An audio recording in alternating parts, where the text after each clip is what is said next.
Hola, soy Rafa Casillas, bienvenidos a los Casillas Podcast Deportivo, bienvenidos al capítulo 1 de la sexta temporada. 3 al área, llega el centro, arriba.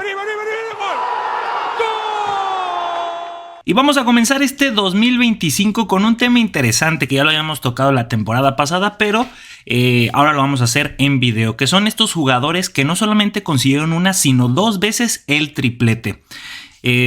Estamos hablando de jugadores del Barcelona, del Bayern Múnich y del Inter de Milán. Ustedes ya más o menos sabrán cuáles, ahí también por la portada de este video. Vamos a comenzar con los del Barcelona. Comenzamos con el señor Pedrito Rodríguez.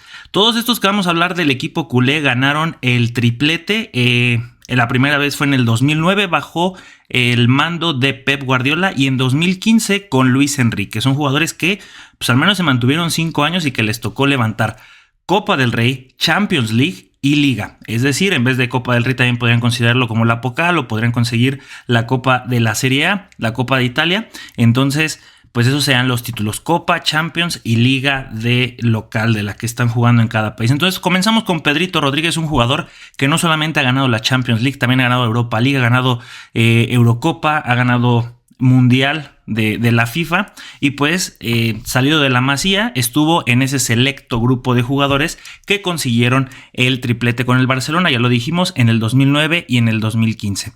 Otro que también salió de la Masía, también ahí de la cantera del Barcelona y que es de los consentidos de Pep Guardiola, o que fue de los consentidos, un medio centro defensivo, para muchos el mejor de la historia, y que le quitó en su momento el lugar en esa posición a Yaya Touré. También por eso salió y se fue a Inglaterra. Estamos hablando de Sergio Busquets, que en sus últimas temporadas con el Barcelona pues fue el capitán una vez que se fue Lionel Messi.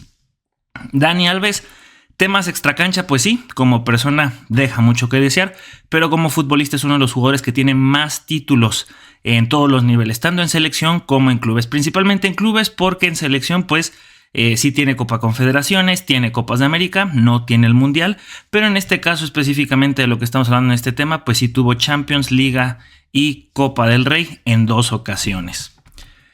Otro más, y curiosamente Piqué venía de esas historias que van sumando año con año y con diferentes equipos. Cuando llegó en el 2008-2009 venía del Manchester United y aterrizó o regresó a su casa, que era el Barcelona. Venía de ganar la Champions, aquella Champions que ganó CR7 y el Manchester United a los del Chelsea, que pues fue más el Manchester United. Yo sé que CR7 hizo bien su trabajo a lo largo de la temporada, pero falló el penal en la tanda de penaltis, y pues al final chilló porque realmente sintió muchísima presión al ser supuestamente la gran figura, que no supuestamente sí lo fue, pero pues al final son los compañeros y también el portero Edwin van der Sar quien vienen a salvar la chamba, aunque también ahí es el capitán Terry el que falló un penal que era ya el del título. Pero bueno, Gerard Piqué estaba en ese equipo y llega al Barcelona y consigue el triplete. Esos de los que llegan y besan el santo. Aparte que dura muchos años más. Hay que recordar que estuvo con Tito Vilanova, que estuvo también con Luis Enrique, estuvo con el Tata Martino, con muchísimos directores técnicos, y le tocó la fortuna de estar en 2 ocasiones para el triplete.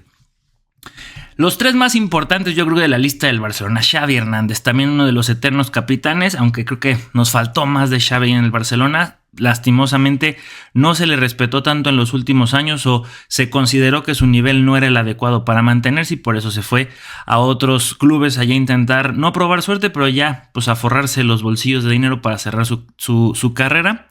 No recuerdo si fue a Qatar o Arabia, pero bueno, levantó como capitán también el título de la Liga, de la Copa del Rey, Champions. Esa última de Champions del 2015 no estoy muy seguro si fue, cuál fue el capitán que lo había levantado, pero bueno, ahí estuvo. El otro, el que hacía la dupla ahí en la media cancha, pues era con Iniesta, y recordemos ese golazo que metió contra el Chelsea en el partido de vuelta allá en Stamford Bridge. Muchísima polémica, y yo como aficionado del Barcelona sí tengo que decir que cuando ves las repeticiones y las fallas arbitrales dices de verdad que sí hacía falta el VAR. Si no hubieran sido por esas fallas que fueron garrafales, manos dentro del área, faltas también innecesarias por parte de los culés, probablemente no estaríamos hablando de ese primer triplete y de ese gran momento que tuvo Pep Guardiola. De ahí también ese odio que existió contra el Barcelona, que hubo ocasiones y momentos donde pues ese tipo de polémicas mancharon un poco el gran momento que estaban teniendo. Sin embargo, así sucede con cualquier equipo. y a veces nos benefician, a veces nos perjudican, a sus equipos también sucede así. Y es lo triste, no solo del fútbol, del deporte en general, pero bueno, Iniesta fue parte de ese histórico. Ahí en esa foto lo pueden ver levantando la primera Champions de estos tripletes que hablamos, y en 2015 también estuvo presente. Y finalmente Lionel Messi sí ganó 3 Champions League, pero pues en el 2009 ya era el amuleto, el jugador favorito de Pep Guardiola para tenerlo como su eje de ataque. En ese entonces pues todavía estaban jugadores del renombre de Samuel Eto'o, de Thierry Henry. Había esa grandísima experiencia. Sin embargo, pues Lionel Messi fue que en el transcurso de 5 años se mantuvo como el principal líder, y en el segundo triplete pues ya estaba al frente. ¿Quiénes estaban? No, fue con Pedrito y David Villa, si no me equivoco, con los que consiguieron esa segunda ocasión el triplete para el equipo culé. Seguimos ahora con los del Bayern Múnich, porque estos señores consiguieron el triplete en el 2013 y en la pandemia en el 2020. Recordemos que tuvieron esa Champions donde apabullaron precisamente al Barcelona, y hubieron varios miembros que formaron parte de esos equipos históricos. Comenzamos con David Alaba, el de Austria, este defensa que yo lo recuerdo más como lateral, pero en el Real Madrid lo están utilizando más a veces como central, aunque ya viene regresando una lesión de que prácticamente lo dejó un año fuera de las canchas. Pero David Alaba estuvo en esa consecución de títulos, y vaya que pues no es una sorpresa, pero es complicado pensar que el Bayern Múnich no había conseguido un triplete antes de lo que lo vinieron haciendo estas generaciones, porque son los reyes bávaros allá en la Bundesliga, y pues la Pokal también, seguramente los dobletes se le daban mucho, pero le hacía falta esa guindita, esa cereza al pastel para que pudieran incluir la Champions League, y lo consiguen en 2 ocasiones. Un español, Javi Martínez, también estuvo dentro de esos equipos. Un jugador que yo recuerdo que era más un medio centro defensivo, pero lo utilizaban también de defensa. Pues bueno, ¿de qué nos vamos a quejar? Consigue también sus 2 tripletes.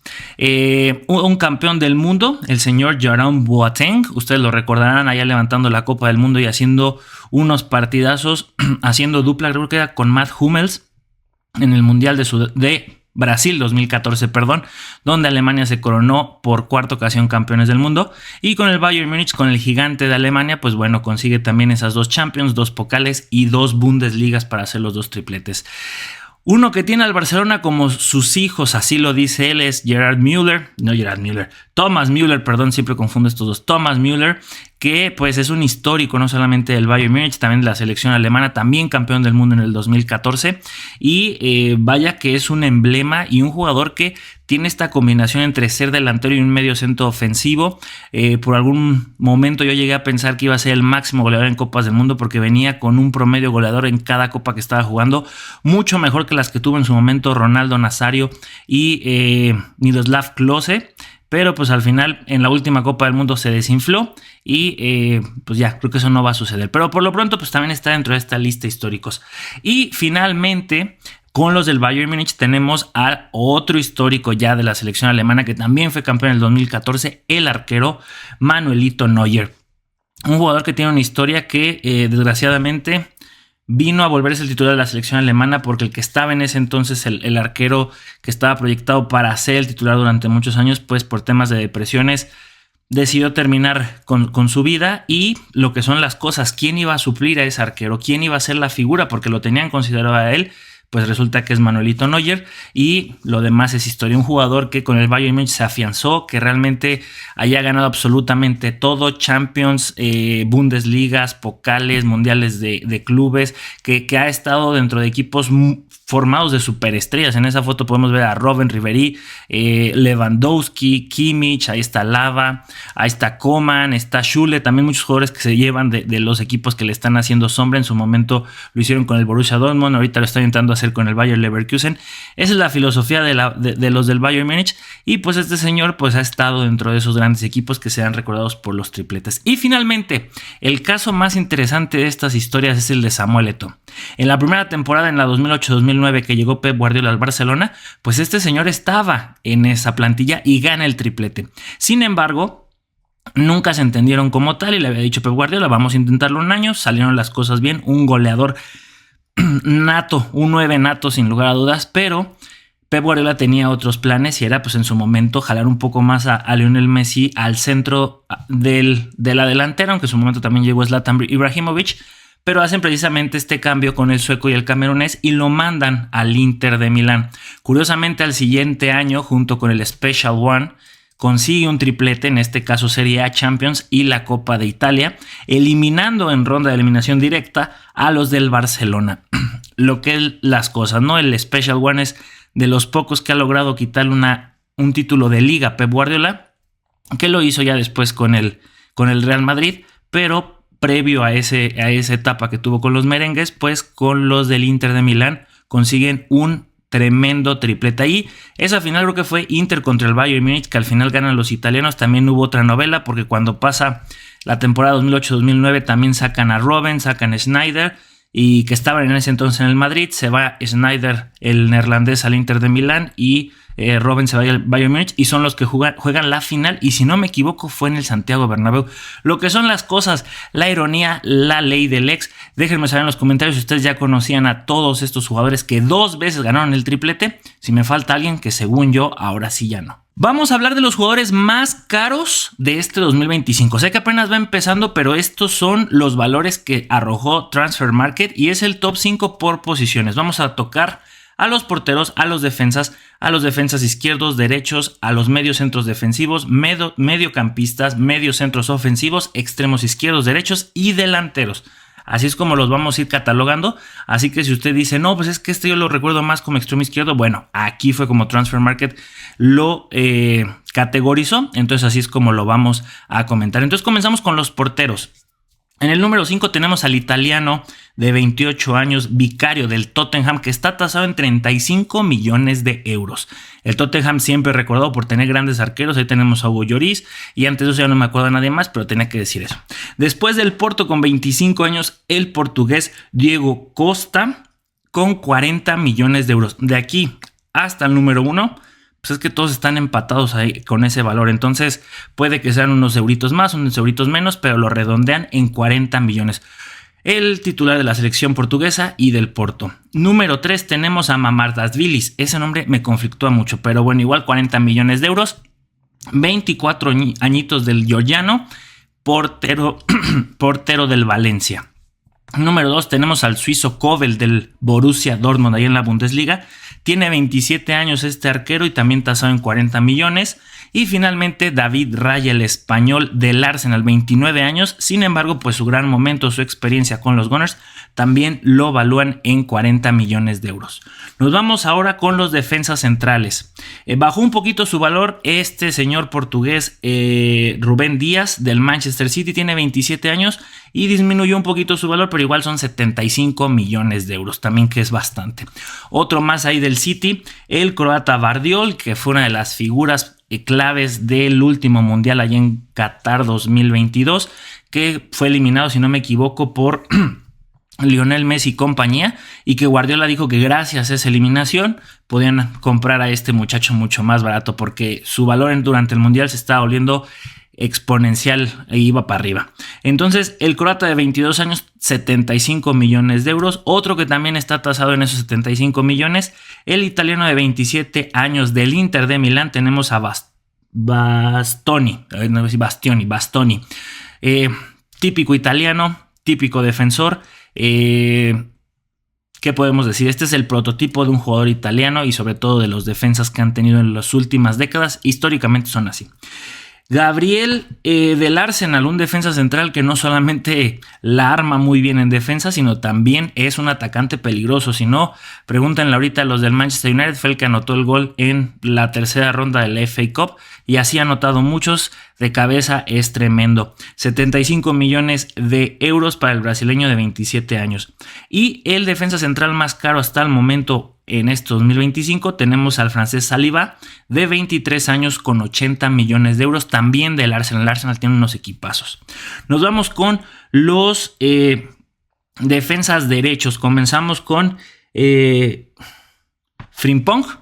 Frimpong, es neerlandés, me parece, sí, 24 años del Bayer Leverkusen con 50 millones de euros.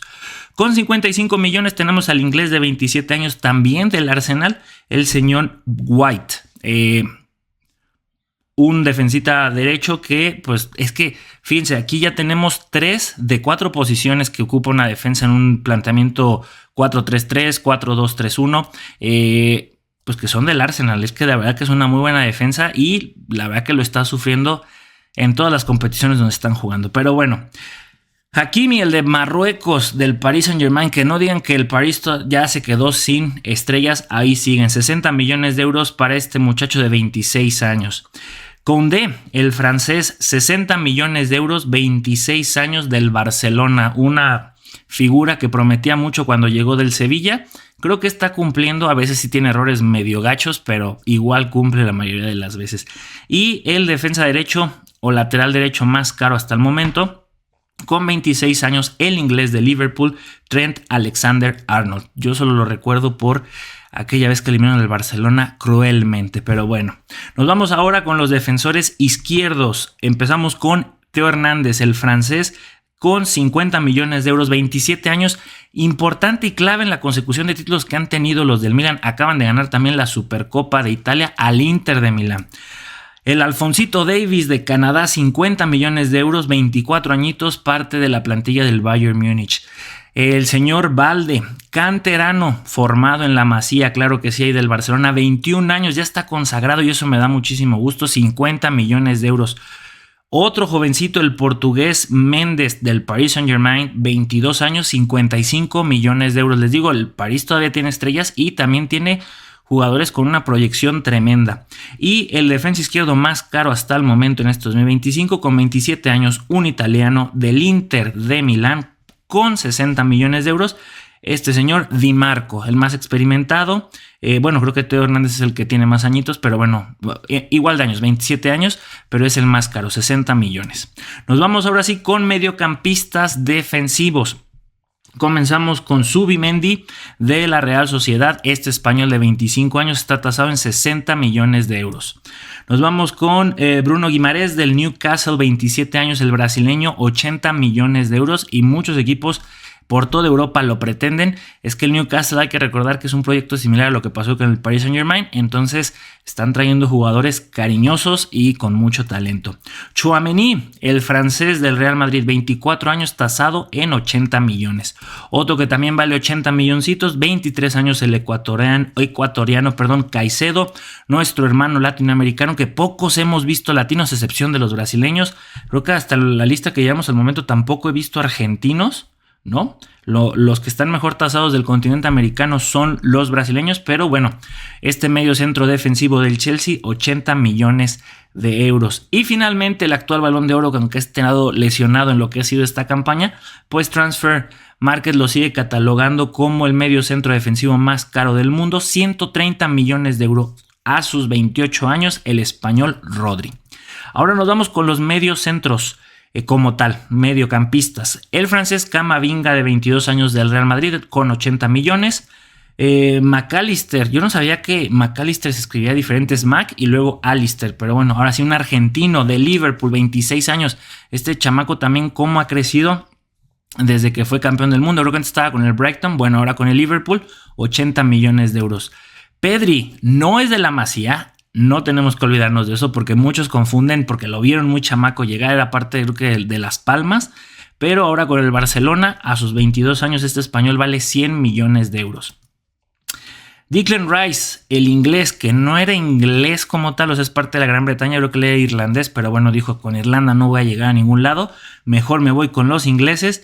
A sus 25 años, los del Arsenal tienen este muchacho tasado en 110 millones de euros y vaya que era medio centro defensivo cuando estaba en su equipo anterior, no me acuerdo si era Aston Villa o West Ham, pero ahora pues sí tiene funciones más de medio centrocampista, ¿no? Entonces ahí la está armando y es también peligroso al momento de meterse al área rival y sumarse a los ofensores. Y finalmente el medio centro más caro es el uruguayo Valverde, 26 años, del Real Madrid, lo tienen valuado en 130 millones de euros. Enhorabuena para los del Real Madrid, que tienen un chamaco que han trabajado desde muy chiquillo y ya les ha dado muchas alegrías. Muy bien por este compatriota latinoamericano. Nos vamos con los medios centros ofensivos, los que juegan a veces de falso 9 o que están atrasito de los delanteros. Comenzamos con el capitán del Arsenal, Odegaard, el noruego, 110 millones de euros. Es perteneciente al Arsenal, 26 añitos, acaba de fallar un penal en la FA Cup que les hubiera valido para clasificar a la siguiente ronda, pero pues ni modo, así pasa. La gran promesa inglesa, el señor Palmer, 22 años, es inglés, 130 millones de euros del Chelsea. Es una historia muy curiosa cómo no le funcionó a Pep Guardiola y por ahí creo que, no me acuerdo si ya los vimos o hay unos más adelante, pero recuerdo que en la lista hay algunos casos que no funcionaron con Pep y en otro lado la están rompiendo. Aquí ahorita es la figura de un Chelsea que está repleto de figuras muy muy caras, pero bueno, este señor muy bien ahí. El alemán Wirtz, 21 años, del Bayer Leverkusen, actuales campeones de la Pokal y de la Bundesliga, 140 millones.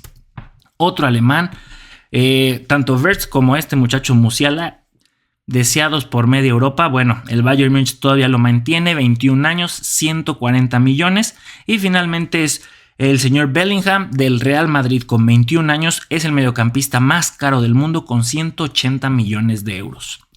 Nos vamos ahora con los extremos derechos. Comenzamos con el francés Olise, 65 millones de euros, 23 añitos, parte de la plantilla del Bayern Múnich. Rodrigo, que tiene pues una pierna muy educada, le metió un golazo de tiro libre en la Supercopa de España a los del Barcelona, sin embargo pues acabó con 5-2 a favor de los culés. 100 millones de euros para el brasileño, una grandísima promesa que ya es una realidad. ¿Cuántos trofeos no ha ganado ya con el Real Madrid? 23 años, parte del equipo merengue. Foden, que es lo más cercano que ha tenido Pep Guardiola a un Messi, que ha tenido unos escándalos ahí extra cancha, pero bueno, canterano del Manchester City, ya afianzado en la banda derecha. El inglés vale 140 millones de euros a sus 24 añitos. Otro inglés, esta sí es la figura del Arsenal, el señor Saka, 150 millones de euros a sus 23 años. El Arsenal, vaya que ha aparecido en esta lista. Y los títulos como que se le rehusan, ahí dicen no más no, ¿verdad? Y el extremo derecho más caro de la actualidad en este 2025, pues es el canterano Lamine Yamal.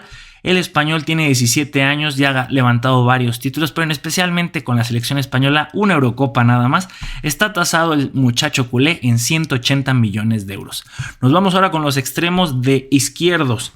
Comenzamos con el portugués Rafael Leao, 75 millones de euros, tiene 25 años y pues es yo creo que la máxima figura que tiene este club italiano. Rafinha, el brasileño que está teniendo su mejor temporada con los culés, 28 años, 80 millones de euros y metió un par de golazos en la Supercopa de España en la final que ganaron los culés. Otro latinoamericano, el colombiano Díaz de Liverpool, también cómo ha crecido este muchacho y es importantísimo para los planes. En su momento fue de club y ahorita para este nuevo entrenador para la búsqueda de una nueva Premier League. 27 años y 85 millones de euros. El georgiano, este sí tiene el nombre más complicado, es Kvaratskhelia, es que no sé si lo pronuncié bien, disculpe usted. Tiene 23 años, es parte del Napoli, está tasado en 85 millones de euros, pero ya le dijo al club que en este mercado de invierno él se quiere ir. Ya no le interesa seguir trabajando con Conte, ni probablemente seguir en la Serie A. Habrá que ver, es un extremo muy rápido, con un gran olfato goleador y también gran asistidor, y pues se les va a ir un figurón de un Napoli que sí está peleando por el título en la Serie A.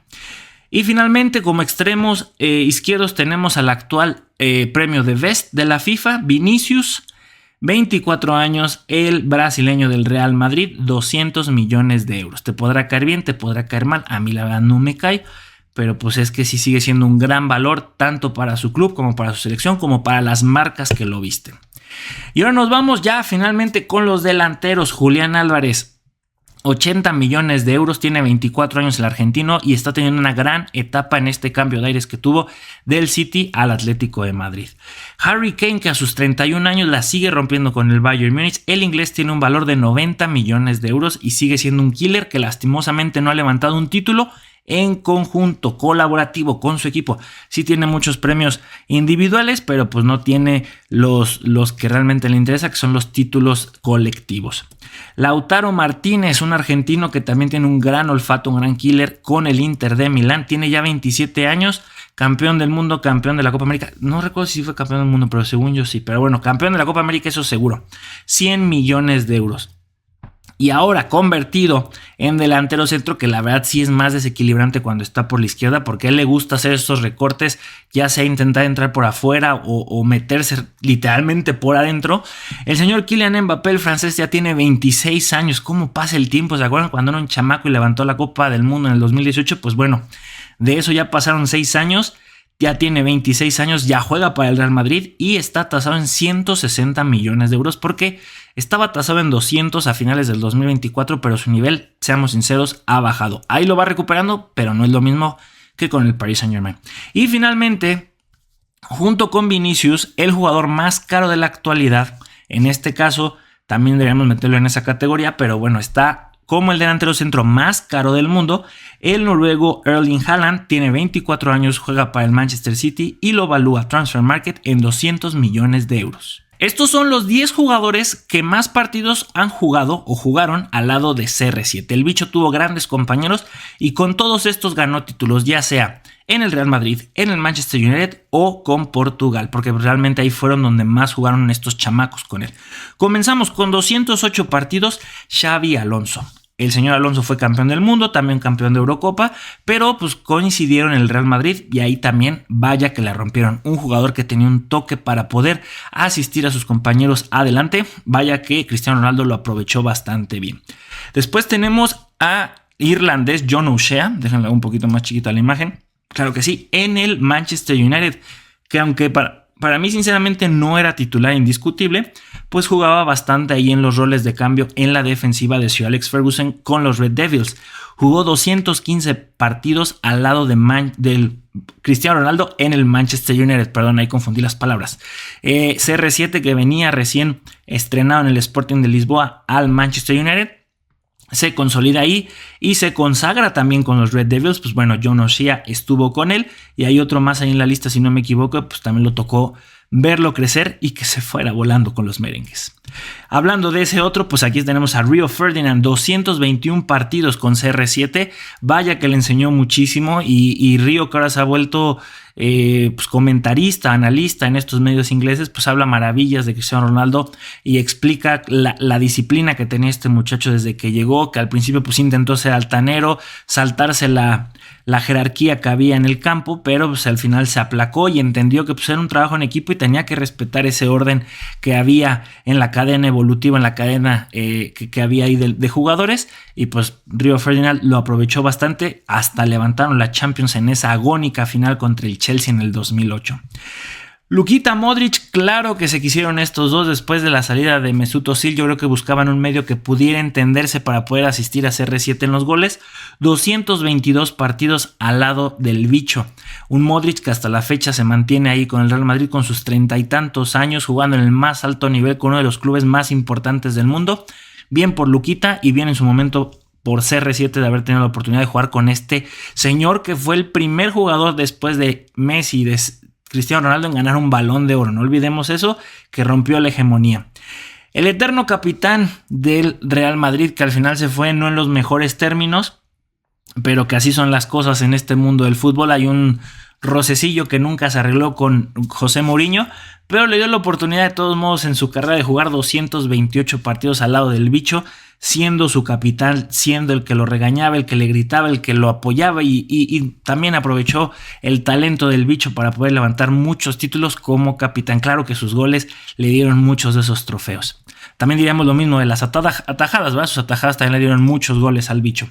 Nos vamos ahora con un caso ya particular que jugó en dos equipos junto con el bicho, que es Rafael Varane, tanto con Francia como con el Manchester United, en uno de los pasos más agridulces que hubo para CR7. Claro que nos dio gusto verlos con los Red Devils, pero la situación con Ten Hag pues no sirvió. 231 partidos para un Varane que a mí sorpresivamente me extrañó muchísimo que se fuera esta temporada a buscar no sé qué cosas en Italia y después que ya siempre ya no quiero, pero bueno, así estuvo la cosa con Varane, pero 231 partidos. Después tenemos uno de sus compas más queridos que también hablaba portugués, el señor Marcelo, el brasileño, jugó con CR7 332 partidos. ¿Cuántos trofeos nos levantaron? ¿Cuántas Champions sobre todas esas orejonas? Creo que fueron parte del triplete también que estuvieron ahí juntos. Una cosa bárbara que tuvieron tanto el portugués como el brasileño. Otro histórico que pues a los del Sevilla al final se tuvieron que tragar sus palabras y lo tuvieron que volver a aceptar porque él los iba a defender a muerte, pero mientras fue merengue quién sabe cuántos años, también a todo mundo le hacía la vida imposible y era altanero a más no poder. Pero bueno, con CR7 se entendieron, 339 partidos. Vaya que Sergio Ramos era peligroso en los remates de cabeza y así como con Cristiano Ronaldo, ahí tenías dos cabeceadores que parecía que le pegaban como si fuera el pie pero con la cabeza. Entonces 339 partidos. Uno que fue rival en selección pero compadre en el Real Madrid pues fue el delantero centro Karim Benzema, que se tuvo que mantener. Los primeros años fueron complicados pero después se volvió titular indiscutible y una figura que vino a suplir las salidas o a soportar esas salidas de Gareth Bale, y de CR7, que después llegó Vinicius y Rodrigo, y consiguieron Champions, consiguieron ligas, consiguieron trofeos importantes, pero en el tiempo en que jugaron juntos y que fueron parte de ese tridente junto con Christian Bale, pues jugaron 342 partidos, tanto hubo goles por ambos como hubo asistencias para apoyarse y pues eso fueron consecuciones de muchos trofeos. Y finalmente el jugador con el que más títulos ha levantado CR7, más partidos ha jugado y también ha levantado bastantes títulos porque los hizo tanto con el Real Madrid, también jugaron en el Sporting de Lisboa, lastimosamente pues ahí no fue tanto lo que tuvieron de trato porque nada más fue un año, pero pues se reencuentran como merengues, pero también jugaron mientras estuvieron en selección y hasta una Eurocopa levantaron. Estamos hablando del cochino Pepe, porque es uno de los defensores más agresivos, aguerridos y sucios de la historia del fútbol, como de que no. Tanto así que pues fue ahí con su compa a jugar con el Real Madrid, con su compa CR7 y aparte fueron parte de esa selección que ganó la Eurocopa del 2016. Tremenda cosa que se la ganaron uno de los favoritos, que era Francia, que sabemos que después con esa misma generación y algunos cambios, unas pulidas ahí de cromos, consiguen el Mundial del 2018 en Qatar, pero 2 años antes, estos dos, aunque Cristiano Ronaldo sabemos que en esa final se lesionó muy pronto, pero estos dos fueron parte del equipo que levantaron la Euro y recordemos que históricamente pues es el compañero de Cristiano Ronaldo que más partidos compartió al lado del bicho. Oh, Blake Griffin! Razzle dazzle! Oh, next level! Kevin Durant! Estos son los 10 jugadores de la historia de la NBA que más tapones hicieron a lo largo de su carrera. Este es el top 10 de mejores bloqueadores, mejores taponadores, como usted le quiera decir, porque también es importante en la parte de la defensa. Vamos a comenzar con Robert Parrish, un histórico del de los Celtics de Boston, que tuvieron 2,361 tapones. Y muy probablemente algunos de esta lista tuvieron hasta más, porque hay que recordar que hasta la temporada 72-73 empezaron a medir los números de los jugadores y pues probablemente muchos de estos no estuvieron cuando empezaron a tomar esos datos, ¿no? Ahorita estamos allá con Karim Abdul-Jabbar y muchos yo recuerdo que me pusieron en los comentarios en algunas redes sociales que él debió de haber tenido todavía más. Después de ahí tenemos en el número 9 a Tree Rawlings, el señor 3, así tal cual se llamaba 3. Figura con los Hawks, tuvo 2,542 tapones. Ahí en una foto emblemática jugó contra una de las figuras del Celtics, el señor Larry Bird. En el número 8 tenemos a Shaquille O'Neal, una máquina para destrozar el aro, pero también la defendía con su tremendo tamaño y sobre todo el peso que tenía. Si Zion Williamson a muchos les ha sorprendido, bueno, lo de Shaq era una realidad y vaya que se concretó esa supuesta promesa. En su momento con el Magic la iba rompiendo, es con los Lakers con quien se consolida un proyecto del Magic que pudo haber sido todavía más, pero no tuvo paciencia. Se me hace algo similar a lo que sucedió con el OKC, donde estaba Kevin Durant, James Harden, Westbrook, que al final no se concretó porque no quisieron quedarse estas figuras. Bueno, algo así pasó con el Orlando de de Shaquille O'Neal. Pero en sus años que estuvo activo, el señor O'Neal hizo 2.732 tapones. También era muy bueno en la parte defensiva. Número 7, el de los Knicks de Nueva York y jugador de, al menos su talento estuvo dentro del juego del siglo de Space Jam, el señor Patrick Ewing de New York, con 2.894 tapones. Otro de los que fue parte de esa década donde Michael Jordan dominó y pues no tuvo chance de poder ganar algún título en los 90s. David Robinson, una de las primeras grandes figuras de los Spurs, que después fue las Torres Gemelas junto con Tim Duncan, pues lo tenemos en la posición 6 con 2.954 tapones, y después llegaría la otra Torre Gemela que es Tim Duncan en la quinta posición con 3.020 tapones. Un jugador que yo lo veía y decía es que es muy tibio, no hace mucho, pero es que él seguía muchísimo las bases y algo que le gustaba bastante a Greg Popovich, que era muy centrado en lo que le pedían hacer. Y tanto así, pues MVP de finales, cuántos anillos no tiene de la NBA, y pues también está en el top 10 de jugadores con más tapones, defensivamente también. Y eso es importante, hay que recordar que en el básquetbol hay que ser buenos en ambos lados de la cancha, tanto para anotar como para defender. Número 4, Mark Eaton, figura de los Utah Jazz, jugó toda su carrera con ellos, 3.064 tapones. Kareem Abdul-Jabbar, número 3, con 3.189 tapones. Como les digo, él pues jugó antes de estos años 70, donde no se medían pues no habían estos datos para recopilar y tener las estadísticas, y este número pues seguramente pudo haber sido mucho más grande de lo que creemos, sobre todo en una época donde pues apenas iba entrando la línea de tiros de 3, donde era más fácil ir hacia el aro y buscar la canasta, donde los hombres altos eran los más importantes en los equipos. Eso cambió, pero en aquel entonces pues él era pilar importante tanto para los Bucks como en su momento para los Lakers. Número 2, Dikembe Mutombo, una eminencia de la defensa con 3.289 tapones. Creo que fue 4 veces jugador defensivo del año, si no me equivoco. También un máster de la defensa, un máster también debajo del aro. Esa foto, claro que ejemplifica muchísimo los duelos porque se enfrentó a Michael Jordan. Ahí también está contra Rodman, seguramente ahí está Pippen, y era importante para los equipos para los que jugaba el señor Mutombo. Y número 1, el que sí aprovechó cuando no estuvo el señor Michael Jordan ahí en los 90s. Pues tenemos a nada más y nada menos que Hakeem Olajuwon, que fue 2 veces campeón con los Houstons. Él es el señor que más tapones tiene en la historia de la NBA con 3.830. Le saca más de 600, bueno, poquito menos, perdón, de 600 tapones al segundo lugar, que es Mutombo. Les digo que yo creo que ahí por las fechas y por lo que se decía de la toma de datos, Kareem Abdul-Jabbar, muchos dicen que si hubieran tomado las primeras temporadas probablemente hubiera rebasado ese número y lo hubiera pasado por mucho. Pero bueno, ustedes díganme, aún con esos datos en este top 10 de los jugadores que más tapones han hecho en la historia de la NBA, que midieron esos datos, ¿quién, claro, ustedes es el jugador más dominante defensivamente hablando de tapones, que les costaría ir y anotar porque saben que los van a taponear? Que hay otro detalle interesante, el único jugador que sigue en activo, que está dentro del top 20 y precisamente en la posición número 20 actual, es Brook López de los Milwaukee Bucks. Está en esa posición número 20 con 1.969 tapones. El que viene rompiendo ahí números es Víctor Wembanyama de los Spurs. Él podría ser el que podría llegar a romper esos 3.830 de Olajuwon. Y hablando precisamente del francés, vamos a hablar directamente de lo que sucedió al llegar a sus primeros 100 partidos en la NBA, que la verdad tiene números muy alentadores para totalmente verlo como la siguiente cara de la NBA en los próximos años. Yo creo que cuando terminen sus 4 años de rookie, ya ahora sí, cuando venga su contrato choncho con los San Antonio Spurs, se vienen cosas muy muy interesantes. Con 21 años y pasando sus primeras 100 temporadas, vamos a comenzar con los números que ha tenido. Son 5 rubros, creo que el primero no es tan impactante, que son las asistencias, 385 asistencias.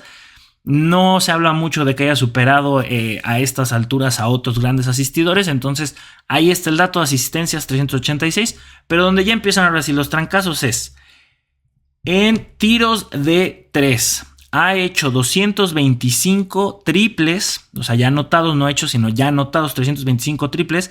Después de 100 juegos supera figuras como Kevin Durant, que después de 100 juegos tuvo 79, James Harden, que tuvo 119, Kyrie Irving con 165, el Chef Curry con 200 y el que estaba en su momento con mejores números después de 100 partidos fue Klay Thompson con 204. Entonces, interesante que un jugador de más de 2.18 metros, creo que es 2.21 metros de altura, sea un gran triplero, pero así ha evolucionado el básquetbol y pues es que sumas más desde la línea de 3 que buscando debajo del aro. Nos vamos ahora a la parte defensiva, bloqueos, que ahorita ya platicábamos del top 10 mejores bloqueadores de la historia de la NBA, pero este señor también va con muy buenos números.